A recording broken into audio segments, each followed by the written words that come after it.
Welcome to ChannelX TV, live from the delivery conference in London, and I'm delighted to be joined by Beth Chapman, founder and managing director of Starlinks Global. Welcome, Beth. How are you? Thank you. Very good. How are you? I'm great, and up bright and early to get here today. But for those that don't know you, just tell us a little bit about who you are. And I don't think it's too interesting. You quit working once and you came back to found Starlinks Global. I did. So tell us who you are and what you've done in the past, and what made you found the company.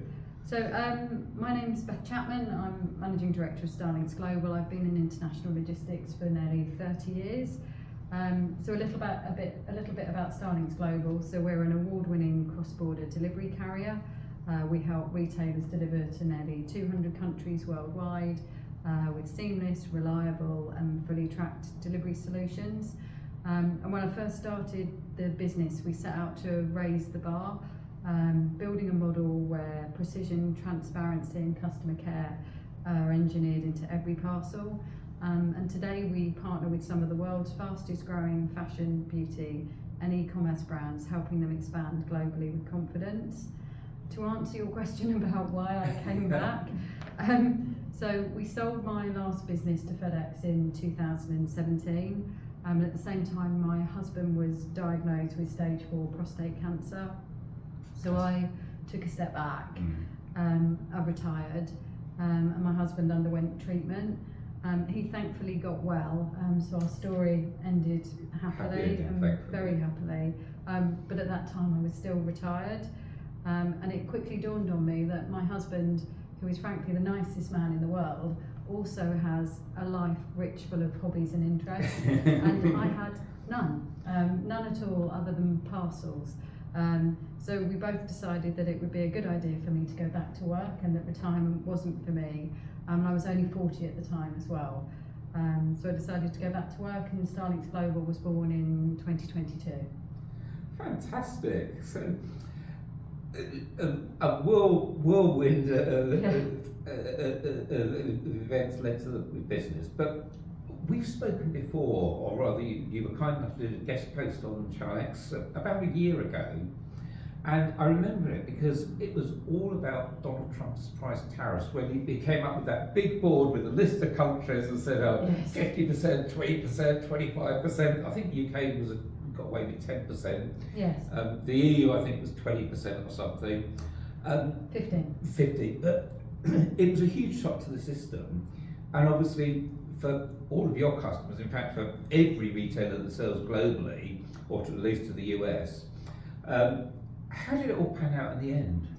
Well, there's quite a lot of detail here, so bear with me. So that question leads us down many paths. So it was months of fun.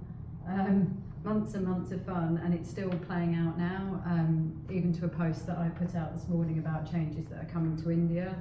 So if we go forwards, because there's still changes to come, what started with the changes that began in February 2025 that were specifically on China and Hong Kong manufactured goods, then rolled into an overall withdrawal of the $800 de minimis limit, impacting all countries from the 29th of August, which meant that every shipment, with some very limited exceptions, no matter their value, now attract duty and tariffs, and country of origin and HS codes are mandatory.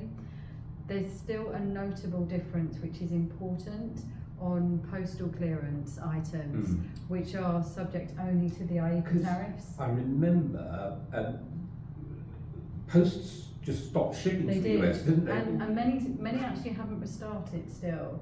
So many stopped, and it took them some weeks and months to restart. Actually, we were proudly, as we're an extraterritorial office of exchange for Jersey Post, we didn't stop shipping for a single day. So we're very, very proud of that and how we supported our customers. So a lot of posts haven't been able to resume shipping, and a lot only started resuming in the back end of last year.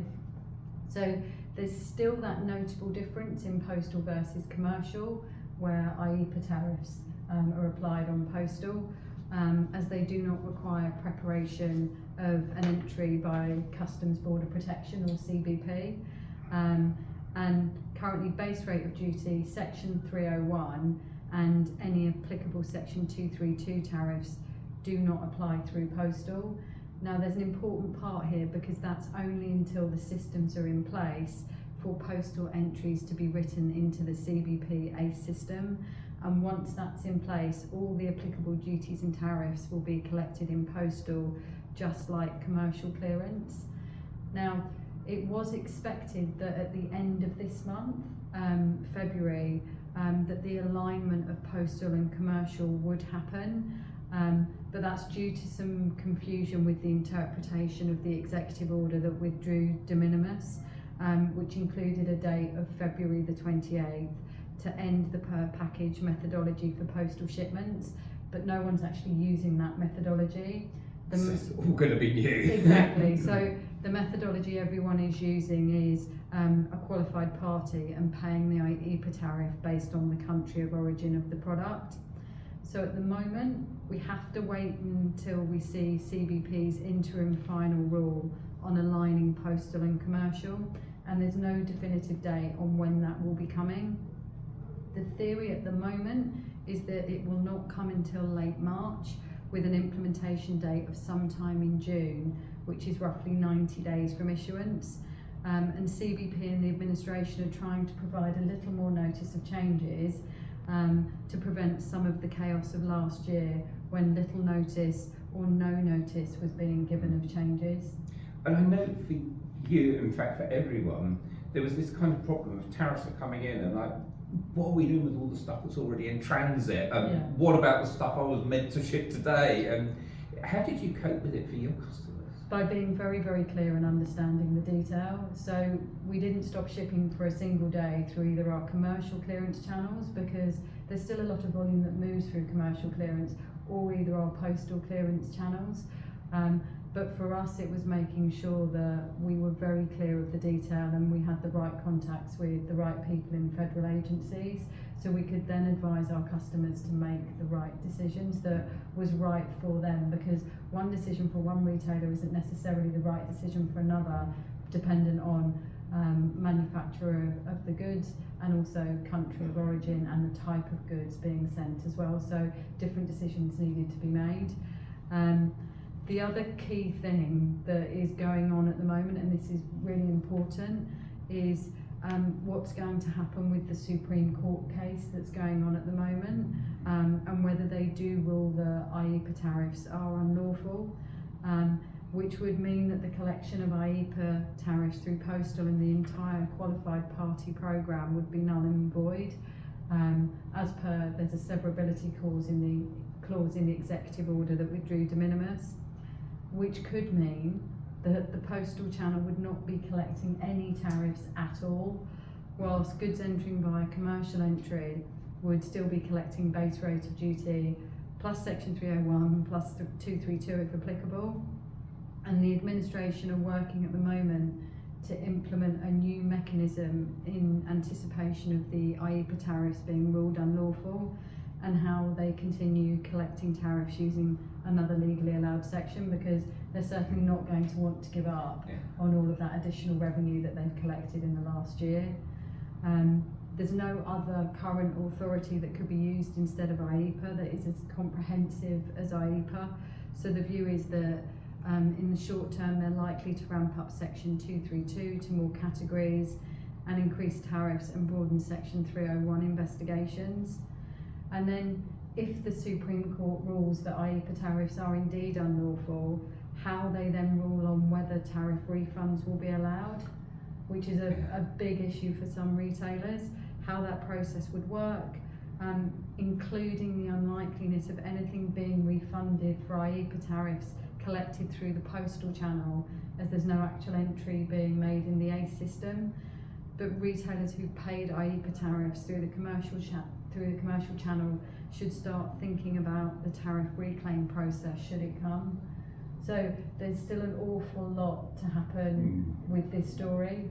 And then there's just the ongoing uncertainty, as we've seen, that now appears to be most Saturday evenings, with Trump deciding via the medium of Truth Social, whether he's going to continue to use the threat of tariffs, as we've seen with the threat on 8 European countries connected to Greenland. We also saw a threat on countries that do business with Iran. And then on the flip side, we've seen a softening towards the tariffs that are currently being applied to India, that may reduce from as much as 50% down to 18%. So he continues to use the threat of tariffs to negotiate. So I think this is an ongoing story. I thought it was dying down, but not so much. Lots of legs still. But there's other things going on as well. I mean, I did think that the Trump's tariffs would be dying down, but it doesn't sound like anytime soon. But we're also seeing many other countries scrapping the de minimis, including the EU and, in fact, the UK. But even with the EU, I thought the EU was a trading bloc all acted together. But even there, countries like Romania and Italy have acted faster. Is this kind of the shape of things to come, that tariffs are just going to become, I don't want to call them more flexible, but more change and disruption caused for not just for e-commerce but for all business, through the countries just unilaterally deciding that they're going to do something different? And I think this is the interesting thing. Complexity and the pace of change isn't slowing down, and there are changes going on but not in the same direction. So as you say, in the US and Europe, de minimis well, US de minimis is being removed. In Europe, de minimis is going to be removed. And then, as you say, handling fees are going to come in as well, but national handling fees, as we've seen with Romania. But we've also seen with Italy, but the Italy handling fee hasn't gone well, because it was focused around goods that cleared in Italy, which is then just diverting volume to clear someone else, and causing problems. Clear it in Austria, then ship it to Italy. Exactly, which then causes problems elsewhere in the bloc. Then New Zealand are going to be introducing customs levies on low value goods. But in Israel, the de minimis threshold has actually increased. So that happened on Christmas Eve, which presents a great opportunity for cross-border retailers. So without going into all of the detail market by market, because there is an awful lot happening, the point is that rules are diverging and not converging. So I want to bring this back to the brands and retailers that read ChannelX and are either selling cross-border or used to and don't anymore, or want to continue. How can they keep on top of this ever-changing tax regime? And also, tell us about Starlinks Global. How do you help your retailers? You said with the tariffs that President Trump introduced that you didn't miss a day's shipping. I'm sure a lot of people did, so congratulations. But how can brands and retailers get to that point where they don't miss a day's shipping, but they're still on top of paying the correct tax to the correct countries, even if it's different to what it was yesterday? So there is no single answer to this, and I think that's the point, because it's complex. But one of the biggest things that I would say is the importance of accurate data and data compliance, especially when operating across multiple markets. Requirements differ by country, and irritatingly they keep changing. So something that might actually be valid for the US isn't the same rule or set of compliance requirements for the EU. And that's where partnerships really, really matter. So retailers cannot realistically maintain deep, up-to-date expertise for every market in-house. So my advice to retailers is they need partners who understand local requirements on the ground and can adapt as rules, data expectations and enforcement evolves. And at one point, I think partnerships may have been about reach or rates, like who's going to offer you the best price and how many countries do they service. And it sounds like it's a lot more now about who can manage the tariffs for you. Exactly. So partnerships should be about judgment, trust, and having people around you who can help you make the right calls as conditions change, and are genuinely working in your best interest, not just their own, which is obviously the true meaning of partnership, and that's how we at Starlinks Global work with our retailers. So final question, Beth, it's the obvious one. For anyone watching this that wants to get in touch and speak to you or someone at Starlinks Global, how do they get in touch?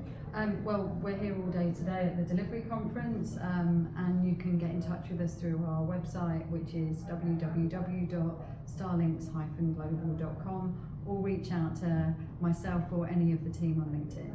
I'll put your LinkedIn and website link below for anyone. But Beth, thank you so much for your time. Hugely interesting, very scary, a lot to keep up with, and it doesn't sound like the changes are going to stop anytime soon. No. So thank you so much for your Much time. appreciated. Thank you.